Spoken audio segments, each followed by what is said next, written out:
Olá, eu sou a Rita Cachaço e este é o Reatravessar, um podcast sobre mudar de vida. Nesta nova temporada, quero levar-vos ainda mais longe neste tema da mudança. Vamos falar de mudanças de vida, de profissão, mudanças de alimentação, de hábitos e de formas de pensar. Todas as semanas, partilho contigo histórias de pessoas que escolheram reatravessar uma e outra vez, sempre em direção a uma vida melhor, mais verdadeira e mais alinhada com a sua essência. Convido-te a reatravessar connosco. Este episódio é patrocinado pela Casa das Letras. Olá, sejam muito bem-vindos a mais um episódio do nosso podcast Reatravessar. Hoje com um tema super interessante, vocês vão adorar. Vamos falar de nutrição, de cérebro e muitas outras coisas que tenho a certeza que vão achar bem interessante. Agradecer então aqui ao nosso patrocinador, a Casa das Letras, por este episódio e também pedir-vos que, caso ainda não tenham subscrito o canal, cliquem aqui no botãozinho de subscrever para serem avisados sempre que sai um novo episódio. Sem mais demoras, vamos dar as boas-vindas ao meu convidado de hoje. Olá, João Bravo. Olá, Rita.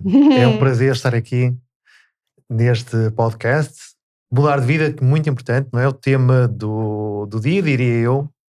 E vamos lá, vamos a isso, vamos com tudo. Vamos a isto, vamos lá conversar. Há aqui muitos temas que quero explorar contigo, muita coisa que está a ser falada neste momento e estamos numa fase do mundo que eu acho que a informação que tu trazes é mesmo serviço público, como se costuma dizer. Eu acho que sim, eu concordo contigo, cada vez há pessoas realmente, e quando começamos a explorar os temas mais profundamente, as pessoas vão perceber do que é que estamos a falar e cada vez há mais pessoas a precisar de alguma instrução, alguma educação nesta área. Eu acho que sim, é importante. É isso mesmo. Olha, antes de entrarmos aqui no tema propriamente dito, eu gosto sempre de saber um bocadinho mais sobre vocês, trazer assim esta humanização da pessoa que está do outro lado. E tu tens uma história interessante que tem muito a ver até com o nome aqui do nosso podcast. Então, reatravessar é aquelas vezes que nós, ao longo da nossa vida, vamos mudando, não é? Não mudamos uma vez, não mudamos duas, às vezes passamos a vida inteira a fazer estas mudanças necessárias e saudáveis. E eu achei a tua história muito interessante porque tu começaste o teu percurso, na verdade estudaste, e muitos de nós isso acontece, e eu também, mas tu estudaste uma coisa que na verdade hoje em dia não tem nada a ver com o que tu fazes, ou não tem diretamente a ver com o que tu fazes, não é? Então, tu eras da área da gestão e da economia. Eu era da área de economia, eu comecei inicialmente por estar...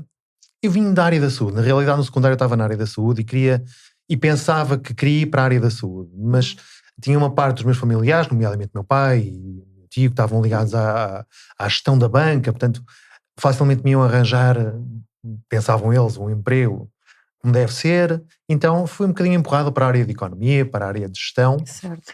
E era uma área que eu até gostava, até a um ponto onde se deu uma divergência completamente com essa área. Foi uma altura que fui trabalhar, ainda enquanto estudante, para um banco e detestei. Fizeste um estágio, foste fazer um estágio. Exatamente. E detestaste. E detestei. E foi absolutamente horrível. E ainda tentei novamente noutro banco, mas achei que realmente o caminho não era por aí. E percebeste logo? Não percebi logo. Mas tiveste logo uma ideia. Sabes que eu ouvi a tua história ontem e estava-me a rir e pensei que abençoado, porque a maior parte de nós, por exemplo, no meu caso, eu estudei aquilo, trabalhei uma série de anos na área e só passado uma série de anos ali, num sítio que na verdade não era o meu lugar, não é? É que eu percebi, epá, não é isto. Então tu até tiveste sorte porque foi logo no estágio que tu tiveste alguma... Bom, eu não diria que tenha tido logo essa percepção. Não, na realidade não foi assim. Aconteceram uma série de... Porque acho que a vida nos conduz. Certo. E se às vezes nos deixarmos conduzir e não colocarmos demasiada resistência, que as coisas acabam por bater certo.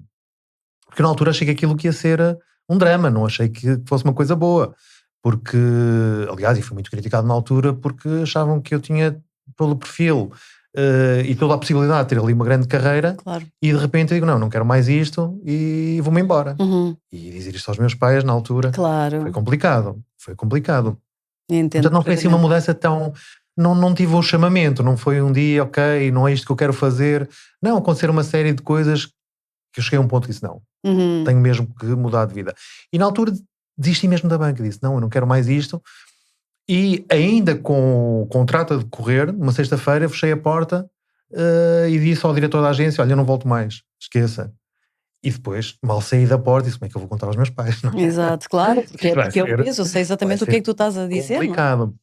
E, e também não acho que se calhar fico por aqui, não sei o que é que a vida me vai trazer, não sei se isto é o fim do meu ciclo, porque acho que durante a vida podemos viver várias vidas e acho que isso é interessante. Olha, eu penso exatamente como tu, sabes que até, por curiosidade, não sei se sabes que este podcast começou por se chamar Atravessar, foi o primeiro nome. Uhum. E depois, com o passar dos anos, eu percebi que não é um atravessar, nós temos vários atravessares na vida, não é? Temos vários reatravessares, estamos sempre a mudar, não é? Então é Completamente, bom ter esse espírito de completamente. abertura que tu tens também, mas agora trabalhas numa área super interessante e que me parece que estás assim Sim, bem eu acho que alinhado, sim, eu não é? acho que sim, mas estou receptivo a outras coisas, não tenho nada fechado na minha Claro, vida. Neste momento estou num período que realmente não tenho nada fechado e tenho abertura para, claro que dentro desta área não quero fazer agora grandes desvios claro. e voltar à estaca zero, Sim, sim, sim. mas eh, quero ver isto com uma certa flexibilidade e se a vida me indicar outro caminho, Uhum. eu Isso é vou tentar ouvir, extraordinário, isso é extraordinário. Uhum. tentar ouvir, porque acho que é inteligente, às vezes estamos a remar. E eu noto muito isto nos meus pacientes que me procuram, sobretudo por questões relacionadas com o sistema nervoso, como sejam depressões, Uhum. fadiga crónica, ansiedade. E o que eu sinto é que muita gente tem uma grande resistência à mudança e ficam muitas vezes na zona de conforto eh, por comodismo, Claro, por medo. por medo. Eu nem diria comodismo. Comodismo realmente, se calhar, é uma palavra pesada. Por medo. Uhum, Ok, o que é que será de mim sem esta pele, não é? O claro, que é que poderá existir para além deste quadrado? claro que sim. E muitas vezes são o que eu chamo os saltos de fé. Às vezes, realmente, pessoas que sentem que tudo está a ser difícil, que estão a passar períodos conturbados, onde parece que não saem do mesmo sítio, se calhar às vezes é preciso dar um salto de fé É, e tentar perceber, ok, se eu arriscar, se eu não tiver medo, o que é que eu posso fazer? Esta é a pergunta que muitas vezes faço a mim próprio. Se eu não tivesse medo, o que é que eu faria? Isso pode nos levar a respostas muito interessantes. sem dúvida. Não temos, porque a determinada altura da nossa vida, eu acho que não é conveniente fazer mudanças de 180 graus, mas podemos vamos espreitar aqui. Será que eu gosto de fazer isto? Aqueles pequenos passos. Exatamente. E agora vou espreitar aquele lado. E às vezes há situações onde eu acredito que é realmente para deixar a pele velha e Uhum. trocar por uma pele nova e realmente ir em frente com E a tudo. vida normalmente compensa, não é? Quando nós estamos alinhados com o nosso Eu acho que sim. caminho, Eu acho que compensa, sim. claro. Acho que nós somos demasiado racionais. Pensamos muito com o cérebro. E eu gosto de relembrar que todo o nosso corpo tem células nervosas, tem células que, de certa maneira, nos remetem para o nosso lado mais primitivo. Nós temos que ter mecanismos de sobrevivência. E um dos mecanismos de sobrevivência que nós temos é o de alerta de perigo. Uhum. O nosso organismo, perante um perigo real, tem que nos avisar. E como é que ele nos avisa? O coração bate mais forte, a sudação aumenta, aquela sensação de friozinho na barriga. Uhum. Então acho que muitas vezes nós, em vez de pensarmos com o cérebro e racionalizarmos, colocarmos a questão e depois ficamos a pensar o que é que o nosso corpo, como é que o nosso corpo reage a isso, muitas vezes obtemos respostas para questões que nos estão Exato. a O que é preocupar. que o corpo está a querer dizer, não é? Como é que o corpo está a falar connosco. Exatamente. Diria uma resposta mais visceral Uhum. e menos mental. Certo. Eu acho que isso pode ser um bom partido para tomar decisões importantes na vida Sim, sem e dúvida. reatravessar a vida. Exato. Olha, isto da nutrição, não é? Acabou por entrar na tua vida com um trabalho que tu fizeste numa loja de produtos, uma fábrica de produtos naturais, não Um foi? laboratório, um grande Laboratório. laboratório, hoje em dia em Portugal é um dos maiores laboratórios, que na altura representavam a primeira escola de naturopatia, pelo menos a primeira escola que eu conheço de naturopatia cá em Uhum, Portugal, que era uma escola canadiana uhum. e que tinha uma filial cá em Portugal. E eu na altura até foi mais por brincadeira, lá está, são as tais coisas. Até decidi inscrever-me no curso de naturopatia. E depois fui gostando. Interessante. E, e a partir daí começou a minha vida a mudar. Eh, abri uma clínica e uma loja de produtos naturais na altura, e tinha outras pessoas a trabalhar para mim, mas percebia que faltava ali qualquer coisa, então que era importante realmente eu tirar o curso. E então foi aí que eu decidi estudar a sério naturopatia, e depois desenvolvi noutras áreas, como osteopatia, depois fiz uma especialização em nutrição aplicada, depois estive na licenciatura de Ciências da Nutrição, que testei, devo dizer que testei. Porque era uma coisa mais académica, mais tradicional? Era mais académica, mais tradicional, e na altura que eu entrei, grande parte das cadeiras eram... Para já eu era mais velho que os meus colegas. E eram quase tudo trabalhos, eram para fazer trabalhinhos, eram coisas muito... Tu se calhar já tinhas estudado coisas um bocadinho mais à frente do que aquilo que estavas a aprender. Então não é? achei que para mim era uma limitação. E acho também que de certa maneira muitos dos cursos cá em Portugal estão muito parados no tempo. Era isso que eu te ia perguntar, se fazes ideia se hoje em dia essas áreas, no fundo mais académicas, dirigidas à nutrição, se já estarão um pouco mais avançadas? Nem Não sabes? evoluiu. Não. Não evoluiu. Se evoluiu foi muito pouco. Repara que, por exemplo, grande parte dos cursos de Ciências de Nutrição, na altura, até o próprio curso de Nutrição não tinha nenhuma cadeira sobre obesidade. É incrível. O que não faz sentido, porque uma parte dos nutricionistas querem trabalhar na área da obesidade. Grande parte dos que eu conheço querem trabalhar no emagrecimento. Mas não havia sequer uma cadeira sobre É incrível, obesidade. não é? Não faz sentido. Portanto, era tudo muito teórico, tudo coisas muito... E muitos conceitos porque eu na altura, e hoje também, li estudos científicos que já estavam muito ultrapassados. Claro. Sim, e hoje em Então- dia é uma área que teve uma expansão tão grande, não é? A nutrição como ferramenta de saúde. Claro. E há tanta coisa nova, não é? Que surgiu, é pena ainda se manter um pouco essa ideia, essa velha ideia da nutrição. Aliás, até, tu concordas comigo certamente, até ainda muitos profissionais de saúde hoje em dia não dão a valorização à alimentação, não é? À nutrição como foco de saúde. Completamente. Hoje em dia nós vivemos uma medicina que é para uma doença um comprimido. Exatamente. Não haja dúvidas disso. E por isso eu vejo no meu consultório pacientes que andam há anos, por exemplo, em consultas de psiquiatria, que este mês vão à consulta e tomam X medicamentos, no mês a seguir não melhoram, Claro. tomam mais 2 ou 3, depois trocam, e não há uma preocupação também com a alimentação. Claro.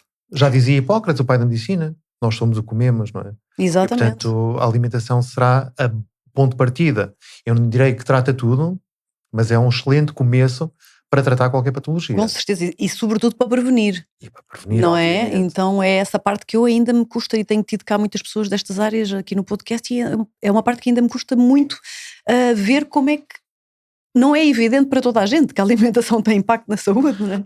Mas repara, o curso de medicina também não tem nenhuma cadeira sobre nutrição. Isso. Portanto, estamos aqui, ainda se vê... Que também é uma coisa incrível, não é? Não faz sentido nenhum. Não faz sentido nenhum.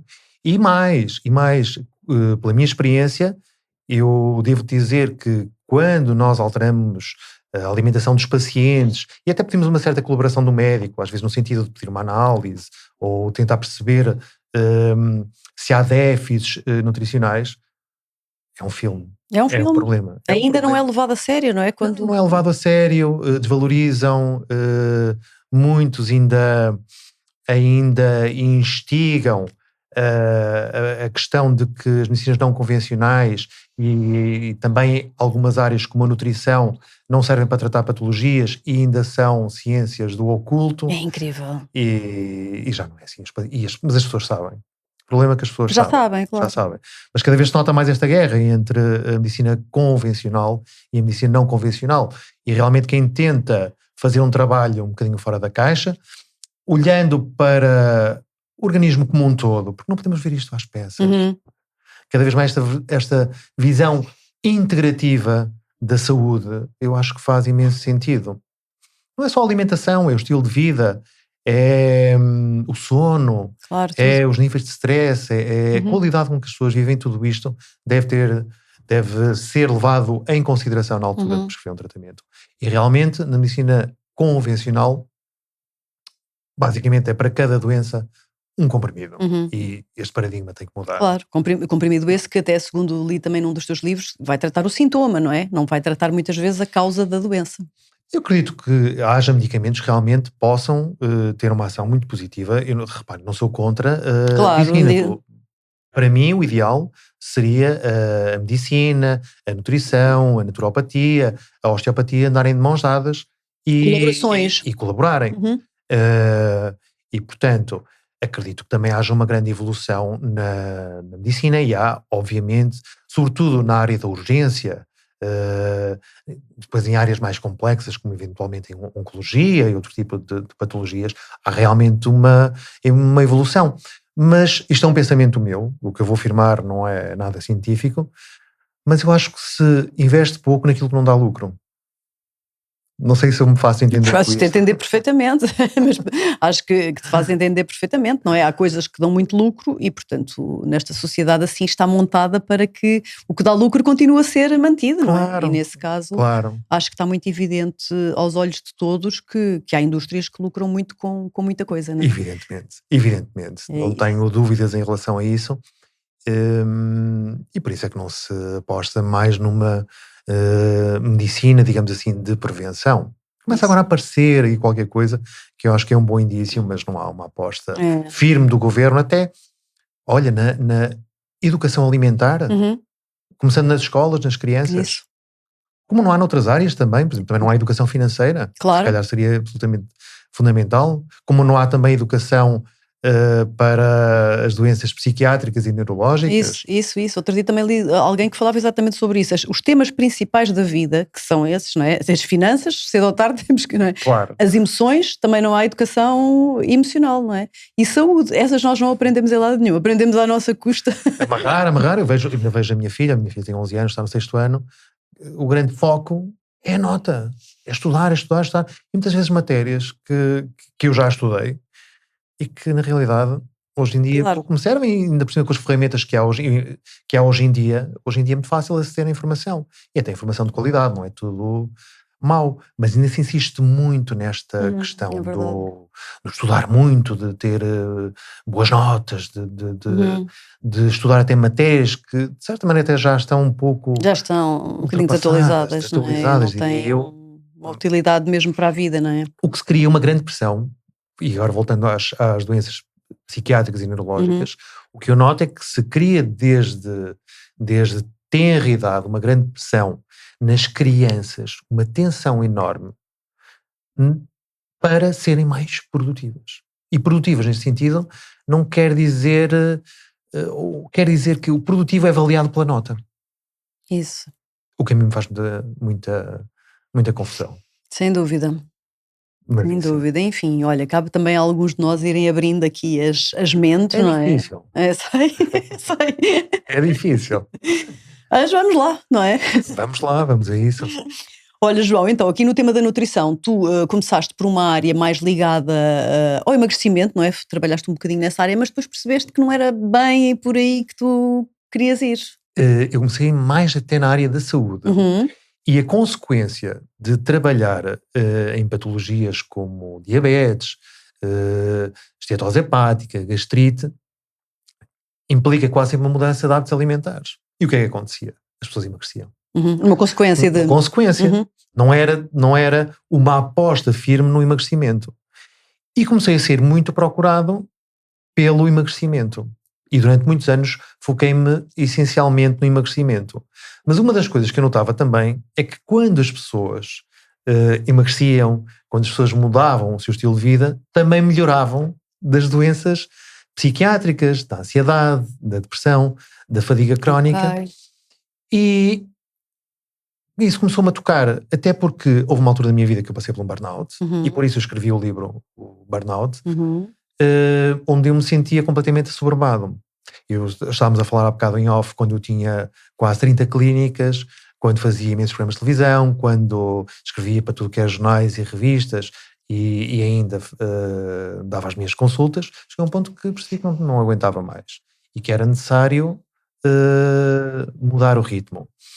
E também foi aí que eu decidi, ok, eu agora quero me especializar nesta área da saúde mental, porque é uma área que me toca particularmente, e a partir daí comecei a fazer formação realmente nessa área, e ainda continuo a fazer, porque isto não acaba, Claro. depois de começar é um enfim, é impensável, a ciência evolui diariamente, é impensável estagnar, e agora estou aqui muito focado nesta área da saúde mental, na ansiedade, depressão, fadiga crónica, na dor também, muitas vezes a dor é uma consequência de um mau funcionamento do sistema nervoso, então é isso, Sim.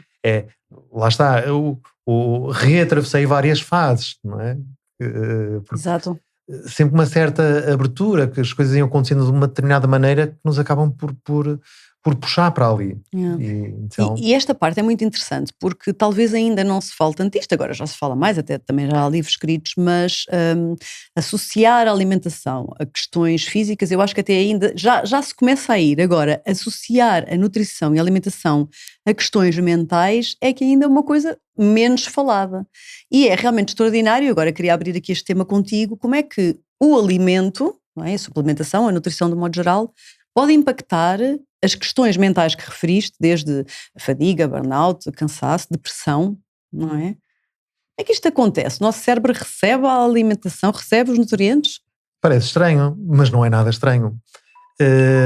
Nós, basicamente, comemos para absorvermos nutrientes. Vitaminas, sais minerais, proteínas, hidratos de carbono, enfim, uma série de coisas. E se não as absorvermos de uma forma correta, isso vai interferir diretamente, desde logo, na absorção desses mesmos nutrientes. Mas ainda há outro ponto importante, é que também vai mexer num dos órgãos mais importantes no que concerne ao controle da saúde mental, que é o intestino, que é o nosso segundo cérebro. É mesmo o segundo cérebro, então? É mesmo o segundo cérebro, não haja dúvidas sobre isso. E a maneira como nós nos alimentamos interfere diretamente na microbiota intestinal. Ou seja, nós temos bactérias boas e bactérias más no intestino. E a nossa alimentação vai fazer com que proliferem mais bactérias boas ou bactérias más. E é no intestino que são produzidas grande parte das hormonas do bem-estar. Como, por exemplo, a serotonina, a dopamina. Não é só no cérebro que isso é produzido. Há imensos órgãos a produzirem essas hormonas. E o intestino é um dos órgãos principais. Isto por um lado. Por outro lado, a nossa energia, eu não sei se te lembras no secundário que estava a estudar uma coisa que era o ciclo de Krebs. Já não te lembras do ATP, a adenosina trifosfato, já não te lembras Apaguei. disso. Lá está, é daquelas coisas que a maior parte das pessoas apagam. Mas a nossa fonte de energia, nós temos energia porque produzimos ATP. Esse ATP é produzido na mitocôndria, dentro da célula. E nós temos mais ou menos energia dependendo da quantidade do ATP que nós produzimos. Se nós estivermos inflamados, se nós estivermos com déficit de vitamina D, vitamina B12, ácido fólico, ferro, estes processos de produção de energia simplesmente ficam ineficientes. Não se produz energia como deveria ser. Então, se não houver uma boa produção de energia, uma das consequências é as pessoas começarem a ficar cansadas. E, a partir daí, não só cansadas, inflamadas também, começa-se a gerar um efeito bola de neve. Começa a surgir, primeiro, uma fadiga, depois da fadiga, ansiedade. Outra coisa que nós nos esquecemos é que nós, para dormir, necessitamos de energia. O nosso cérebro, representando apenas 2% do nosso peso corporal, consome 20% da nossa energia. Portanto, se não tivermos uma boa produção de energia, o nosso cérebro não funciona. E ao não funcionar o cérebro, não dormimos bem, andamos mais ansiosos, gastamos mais nutrientes, andamos mais deprimidos. Repara que às vezes basta em pacientes até medicados, porque eu gosto de dizer uma coisa, isto é importante referir.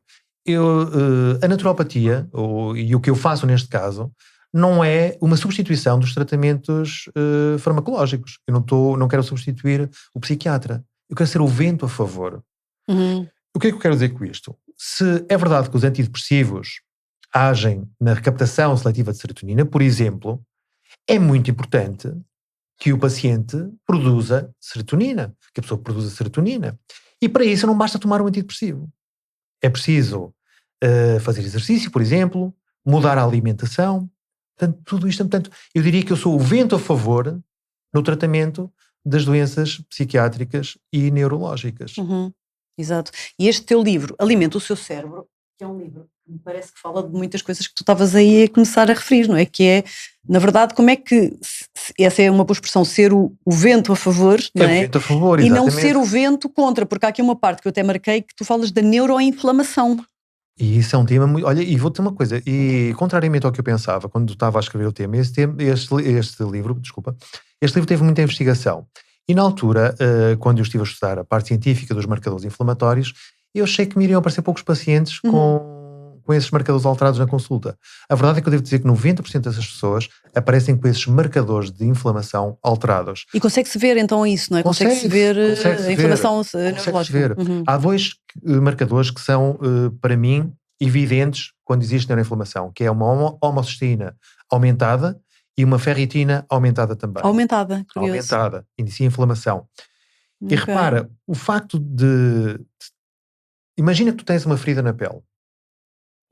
Se essa ferida não sarar, isso vai trazer consequências ao resto dos tecidos. Mesma coisa no nosso organismo. Se eu tiver sempre uma inflamação constante, claro, cria-se uma inflamação sistémica de baixo grau, que vai acabar também por inflamar o cérebro. E quando não existe uma inflamação persistente, uma inflamação crónica, subclínica, isto vai interferir em todo o processo. Às vezes basta melhorar este aspecto da neuroinflamação para os pacientes melhorarem. Por exemplo, pacientes com baixos níveis de vitamina B12, normalmente, têm grandes dificuldades em tratar-se de depressões e de fadiga muito acentuada. O mesmo acontece com a vitamina D, o mesmo acontece com o ferro, por exemplo, que é fundamental para levar o oxigênio para o cérebro. Então, quando nós não podemos pensar só que um comprimido vai resolver o problema, temos que investigar todas as causas. E devo dizer que eu fico espantado nas consultas quando vejo as análises dos pacientes. Quase toda a gente tem déficit de vitamina D, quase toda a gente tem déficit de vitamina B12, imensa gente com déficit de ferro, imensa gente com inflamação hepática, esteatose hepática. É incrível, não é? Isso interfere. E é tão importante perceber, através das análises, essas carências nutricionais que, tanto como tu estás a dizer, impactam a saúde. A vitamina D é incrível, não é? Porque é aquela ideia de que nós vivemos num país com tantas horas de exposição solar e de facto Portugal tem um nível de vitamina D muito baixo nas pessoas. Muito baixo mesmo. Eu até andava à procura de artigos, porque é que isto acontece? E não encontrei assim nada de relevante, na realidade, não há assim uma explicação muito lógica, mas tem a ver também com o que nós deixamos de consumir na alimentação, porque havia alimentos que consumiam antigamente que agora não se consomem. Um bom exemplo disso, que eu não gosto, é o fígado, por exemplo. Sim. Eu detesto, mas era uma boa fonte de vitamina D e vitamina A também.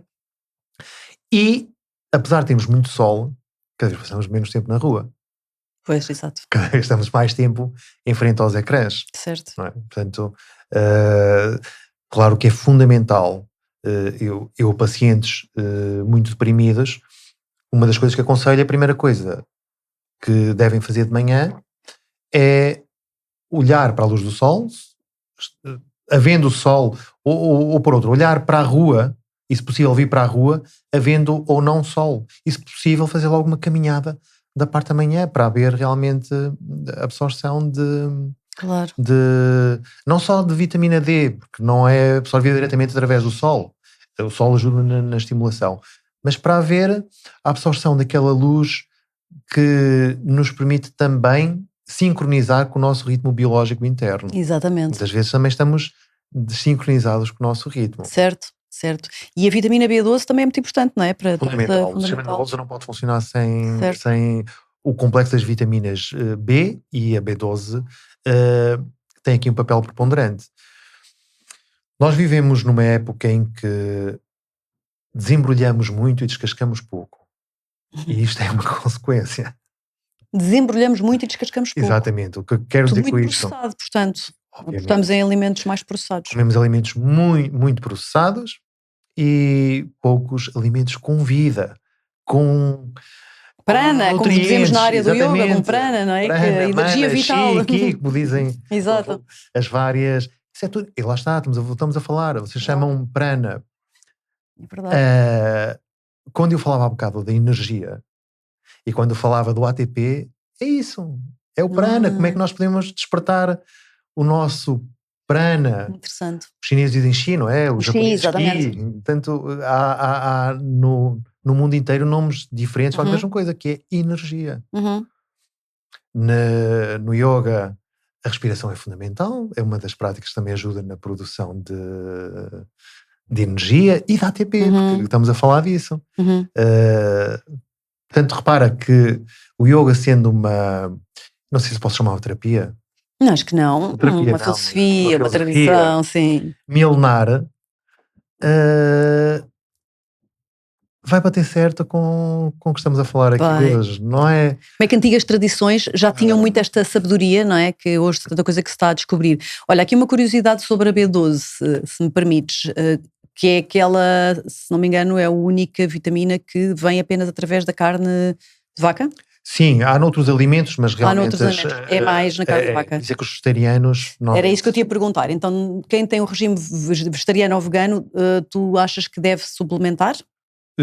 A maior parte dos veganos que eu atendo em consulta realmente tem déficit de vitamina B12. Eu acho que antes de suplementar é preciso avaliar. E se houver um déficit, devem sim suplementar. Embora haja uma particularidade em relação às vitaminas do complexo B. São vitaminas solúveis em água. O que é que isto quer dizer?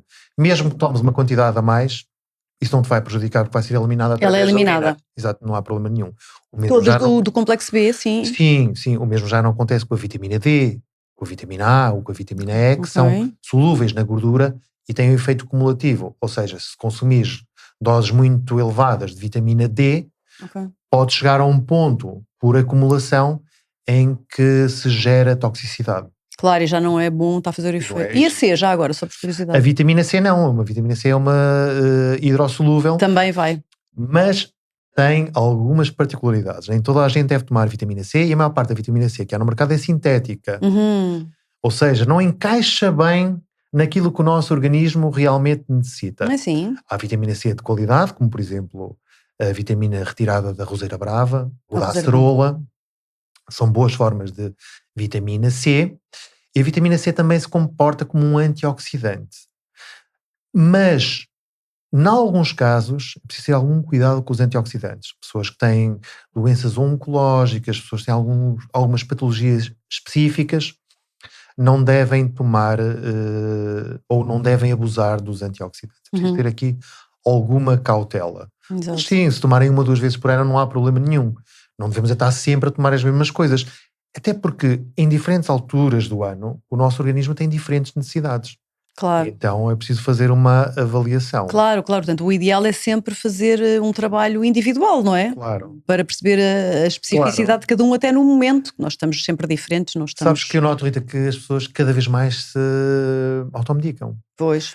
E nos suplementos acontece a mesma coisa. É verdade. As pessoas, muitas pessoas, não quero generalizar, tomam carradas de suplementos e às vezes essa não é a melhor estratégia. Por isso é que existem profissionais que os podem orientar nessa área. Eu conheço imensas pessoas que gastam verdadeiras fortunas em suplementos. Sim.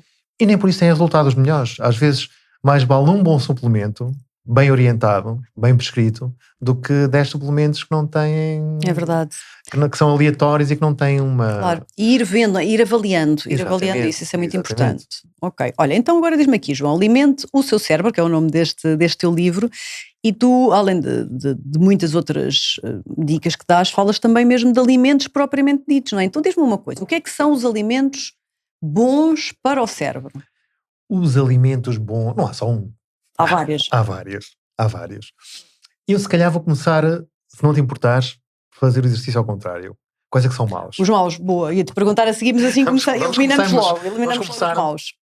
E há bocado, quando eu estava a falar do descascar mais e desembrulhar menos, vem neste sentido. Realmente nós estamos a consumir muitos alimentos processados, que são sobretudo ricos em açúcar. E o açúcar é realmente o pior inimigo do cérebro. Portanto, não há dúvida nenhuma, temos que identificar o açúcar mesmo como o pior. Exatamente, só que o açúcar está escondido, tem muitos nomes. E, portanto, é difícil perceber o que é o açúcar. Um facto é que, hoje em dia, uma criança de 4 anos já consumiu tanto açúcar como o seu avô de 80. É surreal. A verdade é que açúcar está no açúcar, obviamente, no mel, nos xaropes, seja xarope de agave, seja xarope de ácer, seja xarope do que quer que seja. Está no pão, está no arroz, está na batata, está, portanto, há milhares de alimentos, nas farinhas. Por exemplo, hoje em dia há muito a moda de começar o pequeno almoço com aveia e xarope de não sei o quê, e fruta. Isso é péssimo para o cérebro. É péssimo para o cérebro. Começar com aveia. Os cereais, oh, meu Deus. Os cereais só foram introduzidos na nossa alimentação há relativamente pouco tempo. Quando o ser humano inventou a agricultura. E a agricultura não foi inventada assim há tanto tempo, foi há muito pouco tempo. E antes disso, nós comíamos pouquíssimo açúcar. E a partir do momento em que começou-se a produzir, ou começou-se a poder cultivar alimentos mais baratos, os cereais começaram a entrar na nossa alimentação. Porque há 100 mil anos atrás, os cereais não entravam na nossa alimentação. E os cereais são riquíssimos em açúcar. E a maior parte das pessoas começa amanhã com cereais. Leite com cereais. O leite já tem imenso açúcar, mais os cereais, mais açúcar ainda. E estás a falar daqueles cereais empacotados de supermercado? São piores, esses são mas mesmo a aveia também tem açúcar. Pois. A aveia, o trigo, todos os cereais são ricos em hidratos de carbono. Portanto, começar amanhã com leite e cereais e um pão é começar o dia cheio de açúcar, o que vai provocar logo um pico de glicose enorme, o que vai gerar imenso stress oxidativo, e o nosso organismo nem vai saber muito bem como lidar com aquilo. Para além de que, depois de um pico de glicose, o nosso pâncreas vai ser obrigado a segregar uma hormona que se chama insulina para baixar essa glicose. Então esses picos de glicose e insulina faz com que as pessoas fiquem hiperreativas, fiquem muito mais nervosas. Uau. Imaginemos agora o caso de uma criança que é diagnosticada, muitas vezes mal diagnosticada, com transtorno, déficit de atenção e hiperatividade. Que agora parece que está a encaixar em 90% das crianças, não é? Claro. Também porque as crianças não brincam na rua, não extravasam, não gastam energia que deveriam gastar. Mas também para a alimentação. A maior parte das crianças de manhã come um pão com manteiga, um pão com queijo, um pão com qualquer coisa, leite e cereais. Portanto, está a consumir logo imenso açúcar logo de manhã. Vai ter um pico de glicose brutal, o que vai mexer logo com o cortisol e com essas hormonas todas. E ao começar com tanto açúcar de manhã, para além de estabilizar o sistema nervoso, vai fazer com que fique com fome muito mais cedo. Okay. Então, repara, eu diria que um dos piores alimentos para o cérebro é o açúcar. Esse é dos piores. E depois... Deixa-me só fazer um parênteses antes de contar uma curiosidade pessoal. Então, se nós no pequeno almoço não devemos consumir aveia, não devemos consumir cereais com leite e pão, porque também tem, não é? Açúcar. O que é um pequeno almoço ideal? Um bom pequeno almoço? Olha, eu não diria que nós não podemos. Não devemos é fazer disso o sistema. Todos os dias. Todos os dias. Podes comer, por exemplo, um iogurte. Eu acho que o iogurte é um bom alimento. Um iogurte sem açúcar. Com frutos secos. Sementes de linhaça. Alguma fruta também. Alguma fruta. Proteína ou não? Assim, proteína. O ovo de manhã é ótimo. Um bocadinho de abacate. Eventualmente, se comes um bocadinho de pão também não traz problema nenhum. Eu opto sempre por um pão de fermentação lenta, um pão de qualidade. Então há muitas maneiras. E para mim a melhor maneira de começar o dia é não tomar pequeno almoço. Fazer eu adoro essas horas de jejum. Eu treino sempre da parte da manhã e devo ter que treino sempre em jejum. E isso é ótimo para o nosso organismo. Nós precisamos de descansar. Certo. Descansar. Cada vez que comemos, cada vez que estamos neste contexto de ingestão, digestão, estamos a obrigar o nosso organismo a trabalhar muito. Isto gasta este processo, o processo digestivo é um processo extremamente energético. Então, claro, se uma pessoa já está cansada, fatigada e está constantemente a comer, e sobretudo alimentos que obrigam o organismo a trabalhar muito para os conseguir degradar, se a pessoa vai sentir É muito mais mal. cansada ainda. Então eu diria que a regra é comer 2, 3 vezes por dia, nós não precisamos mais do que isso. E comer bem. O que é comer bem neste contexto? Por exemplo, dou-te um exemplo do que para mim seria uma alimentação ideal. Uma refeição para fazer almoço e jantar. Começar sempre com uma boa sopa. Nós hoje em dia esquecemos-nos da sopa. E a sopa é importante. Não é uma sopa com muita batata, mas uma sopa com muitas hortaliças. É fundamental. Depois, eventualmente, uma salada. Ajuda imenso.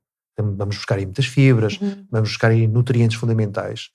E depois, dividir o prato, sendo que metade do prato, hortaliças, podem ser cozidas, salteadas, mais metade de um prato, as proteínas, como carne, peixe, ovos, para quem não come este tipo de alimentos, eventualmente o tofu, uma boa opção, as lentilhas, algumas leguminosas, e depois um bocadinho de hidratos de carbono, dos quais eu preferiria sempre a batata. Batata doce ou batata normal. Preferirias a batata versus o arroz? Ou a massa. Ou a massa, Porque... a massa, enfim, maioritariamente são de trigo, portanto, à partida não é o mais indicado, não é? Isso acho que açúcar. As pessoas já sabem, não é? E o arroz também. Com trigo e o açúcar. E o arroz também. E aqueles cereais mais, vou dizer alternativos, que agora já não são, mas por exemplo as quinoas, as bulgures, essas... Não é muito alternativo. Eu não vejo que isso seja uma boa alternativa. Eu acho que isso é trocar 6 por meia dúzia. Além de que trazem outros problemas. Por exemplo, a quinoa tem algumas vantagens em relação ao trigo comum. Mas por exemplo, já não tem em relação ao trigo sarraceno, que era o trigo mais antigo. Só que com o aumento do consumo de quinoa, que tem as mesmas ou mais calorias que o trigo, portanto, as pessoas enganem-se ou acharem ao comerem quinoa estão a emagrecer, têm as mesmas ou mais calorias que o trigo, criaram outro problema. É que havia populações que dependiam da quinoa para sobreviver, nomeadamente no Peru. E essas pessoas começaram a morrer à fome porque não têm quinoa para comer. O mesmo aconteceu em relação ao abacate. Formaram-se cartéis para comercialização do abacate. Imagina. E mesmo cá em Portugal estamos a assistir a um cultivo intensivo de abacate. No Algarve, não é? No Algarve, o que retira água aos solos, porque é um fruto que exige imensa água e que retira água aos solos e contribui para o empobrecimento total dos nossos solos. Então o que é que eu diria? Comer o que é mais próximo da nossa região, não buscar muitos produtos de outros países, e o que é produzido pela natureza nas diferentes estações do ano. A natureza é sábia e nós não podemos ou não devemos entrar neste confronto com a natureza. Claro. A natureza sabe em cada altura do ano o que é melhor para nós. E nós temos isto tudo ao contrário. Claro. Nós queremos comer no inverno produtos de verão, no verão produtos de inverno. Vêm de países tropicais que têm outro clima, que não tem nada a ver, não é? Claro, ainda ontem comprei umas sementes de girassol. Fui a um supermercado, não reparei e comprei as sementes. E ontem à noite estava a meter aquilo num Tupperware, que vinha da China. É incrível. É verdade. Na altura que eu vi aquilo, fiquei chocado. Como é que é possível eu num supermercado, num hipermercado português, estar a comprar uma semente que no nosso país até tem. Exatamente, mas vem da China, sim. E coisas que no nosso país existem. Não faz sentido até para preservar o ambiente. Isto não faz sentido. Isto é completamente proibido. É absurdo, Eu também tenho tido situações dessas, até com fruta que temos cá. E também me aconteceu com umas maçãs há pouco tempo que estavam a vir da Argentina.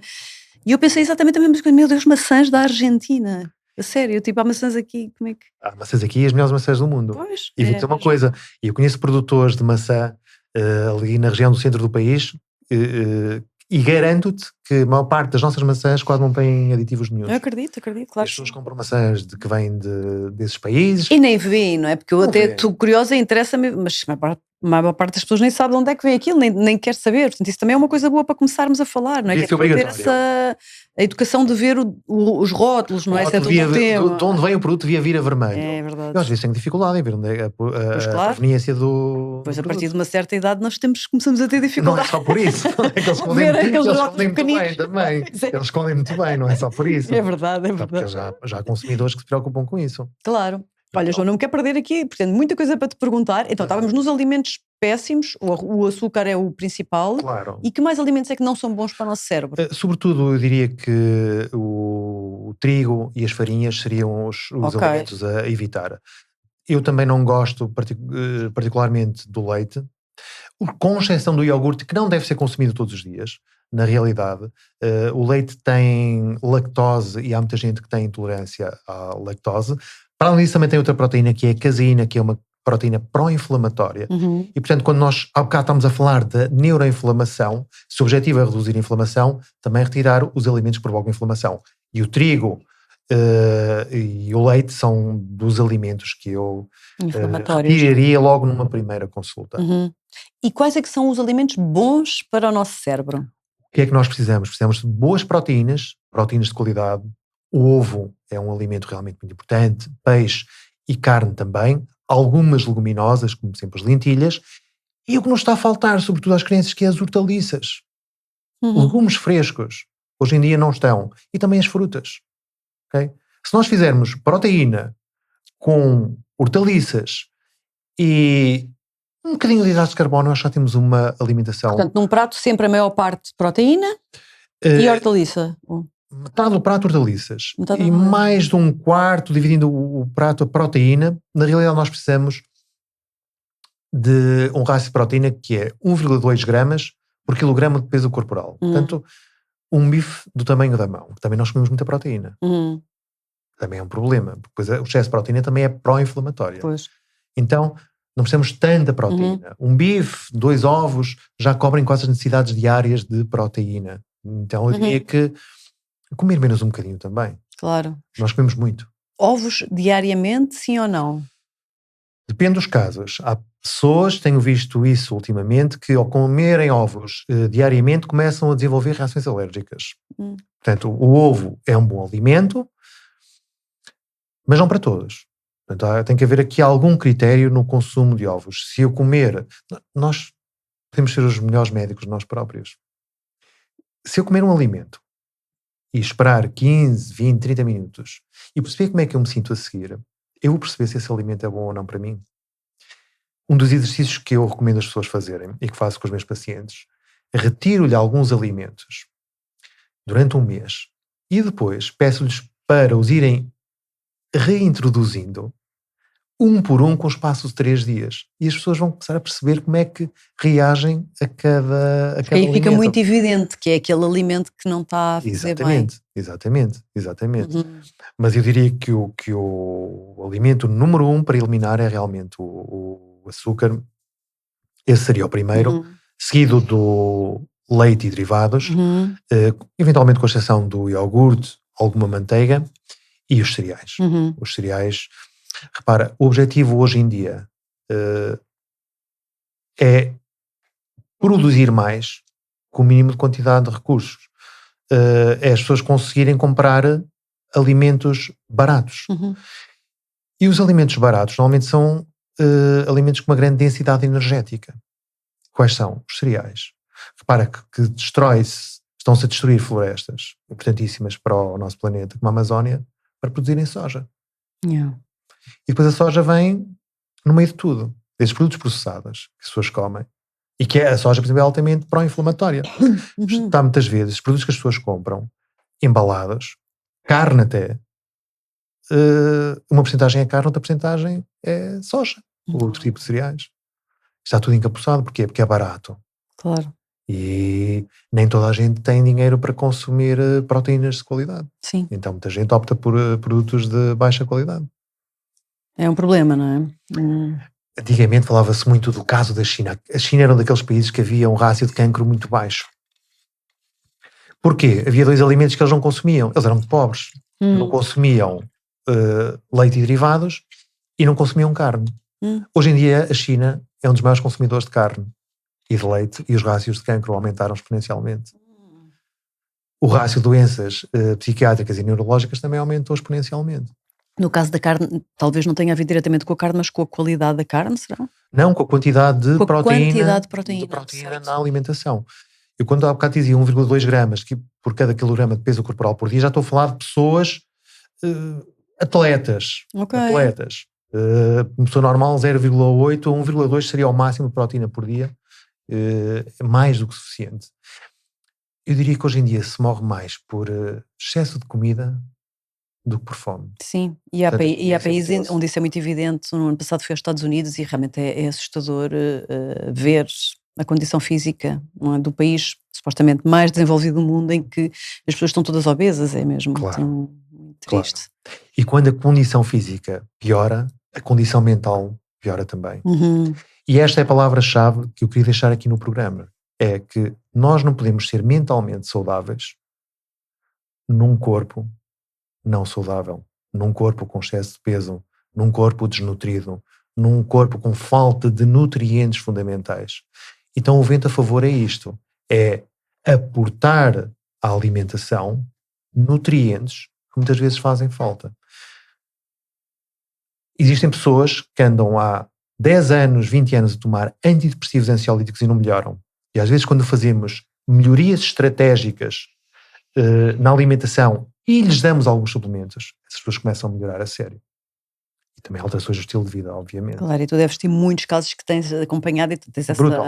Brutalmente. Comprovas isso pela tua própria experiência. Olha, entrando aí nesse tema, quero só falar aqui deste teu livro, que é um livro que se chama mesmo Burnout, e que eu tenho que dar os parabéns, porque acho que este livro está mesmo, para já está muito bonito.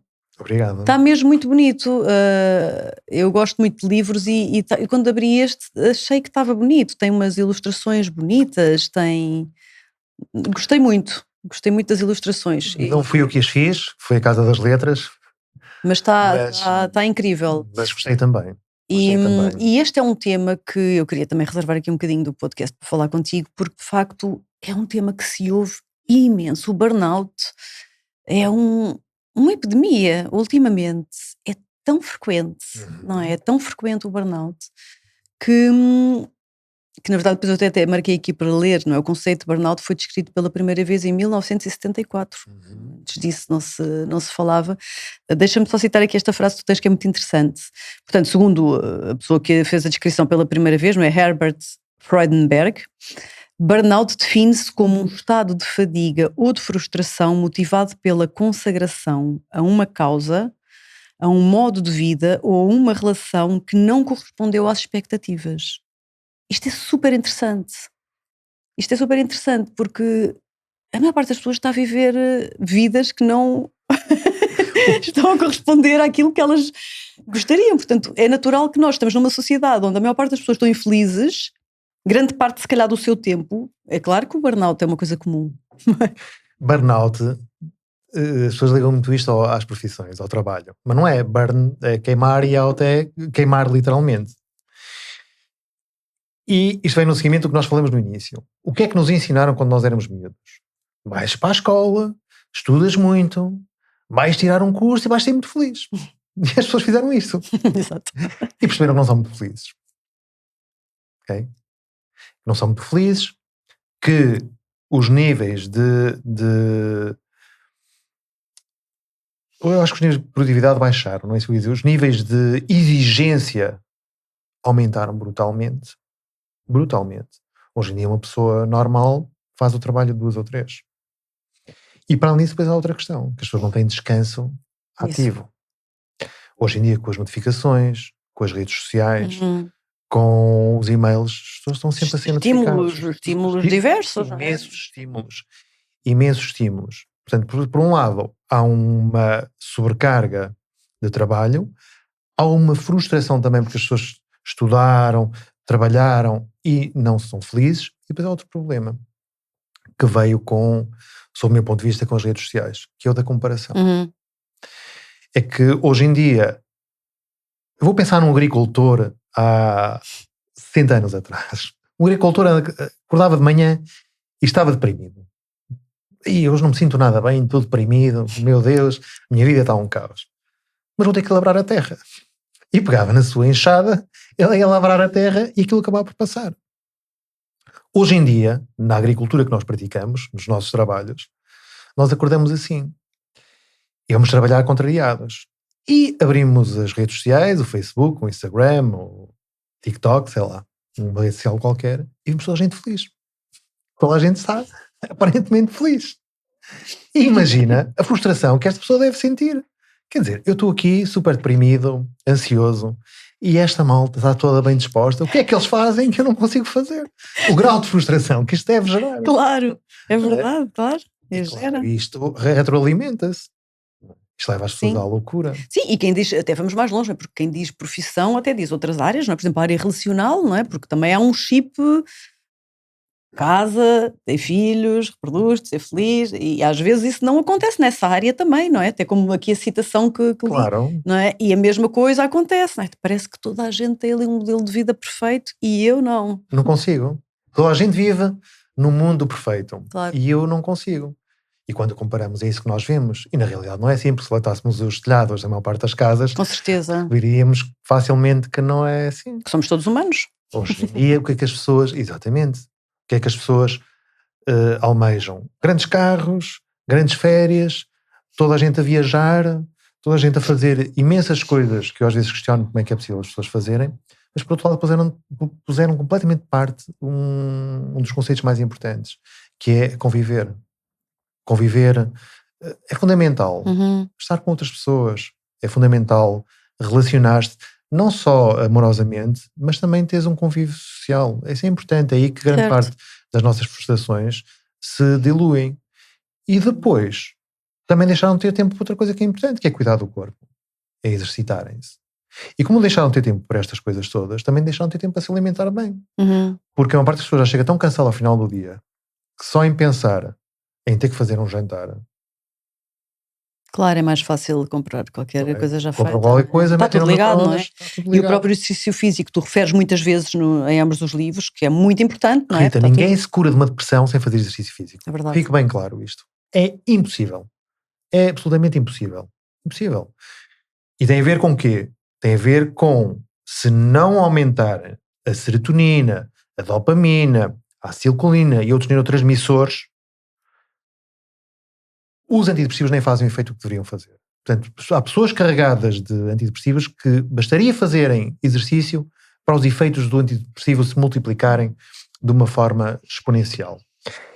E por outro lado, se há sedentarismo, se há falta de exercício, há também mais inflamação. Porquê? Porque hoje em dia já há imensos estudos científicos que relacionam o exercício físico, sobretudo a musculação, com o incremento de N substâncias anti-inflamatórias dentro do nosso organismo. Portanto, é fundamental para tratar ansiedade, depressão, fadiga crónica, fazer exercício físico. Pode parecer um contrassenso, mas não é. E o que eu quero dizer à maior parte das pessoas... E na verdade, desculpa só fazer o parênteses, mas eu acho que a maior parte das pessoas, se ouvirem isto que tu acabaste de dizer, com o corpo, como tu falaste logo no início deste episódio, e não com a cabeça, elas vão saber que realmente há uma sensação, não é? Quando nós fazemos exercício físico, há uma sensação, há um sentimento de extra de energia, de alegria, de vida, não é? Só que as pessoas estão tão cansadas que só o facto de pensar em fazer desporto ainda as cansa mais. Porque depois entram aí num processo de...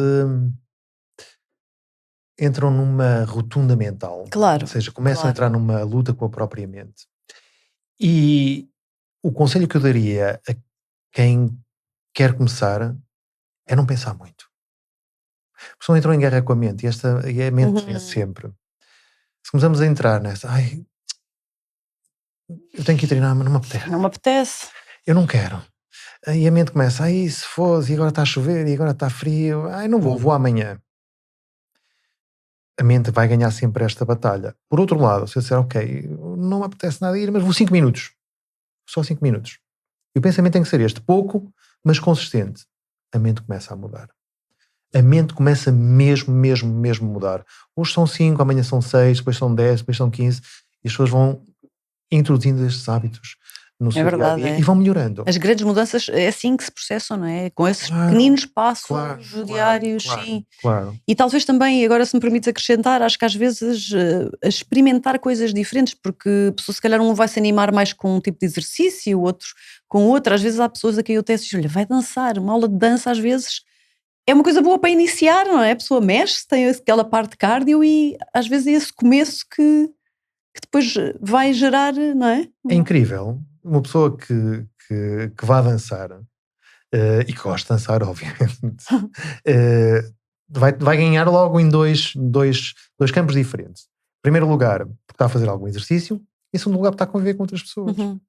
E vai haver uma troca energética com outras pessoas, vai haver uma troca e a energia vai ficar É melhor. verdade, é. Obviamente, se essa mesma pessoa se enfiar em casa o dia todo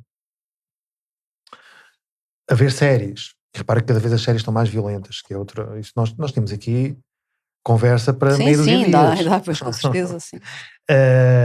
Claro que vai piorar, obviamente que vai piorar.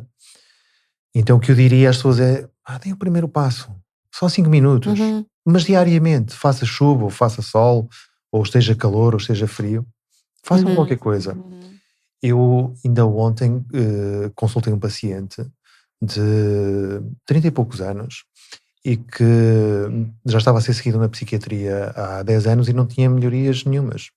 E já estava num ponto a tomar 2 ou 3 antidepressivos, 2 ou 3 ansiolíticos e não dormia. E o que é que ele fazia o dia todo? Deitava-se às 3 ou 4 da manhã e depois portanto, acordava ao meio-dia, 1 da tarde, e o resto do dia passava em casa em frente Pois claro, isso à televisão. Num paciente destes, a primeira coisa que tem que se fazer é realmente fazê-lo entender que, primeiro, sincronizar o relógio biológico, deitar cedo e cedo erguer, faz tudo, como é que é, dá saúde e faz crescer, havia um provérbio que era assim, mas esse realmente é o primeiro passo. E depois, logo de manhã, obrigá-lo a sair de casa. Por cima está desempregado, mas tem que sair, essa pessoa tem que sair de casa obrigatoriamente. Por mais que custe, esse é o primeiro passo. Sem ser dado esse primeiro passo, pode fazer antidepressivos, pode fazer suplementos, pode fazer o que quer que seja, que não vai ter melhorias expressivas. Depois de conseguirmos esse passo, o passo seguinte será realmente melhorar a alimentação e introduzir alguns suplementos.